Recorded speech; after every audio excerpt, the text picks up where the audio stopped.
career ni Maris Racal sa screenshot revelation ng ex ni Anthony Jennings. Natanggalan na nga raw siya ng endorsement, pati ang ilang celebrities na pa-react sa issue. Nasa frontline ng balitang yan, si MJ Marfori.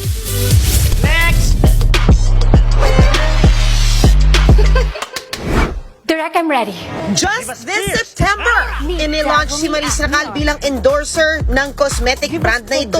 Pero matapos masangkot sa cheating issue, kaugnay kay Anthony Jennings, tinapos ng Dazzle Me ang partnership nila kay Maris Racal bilang endorser. Pero kailangan raw nila itong gawin para mapangalagaan ang integridad ng kanilang produkto. Ang ilang artista, hati ang opinyon sa isyung kinakaharap ng Mathon.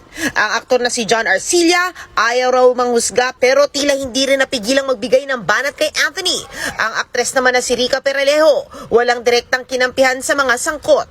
Lahat daw ng tao ay may good at bad side. Pero ang mapahiya dahil sa maling gawain gaya ng cheating, deserve. Nagbabalita mula sa Frontline, MJ Marfori, News 5.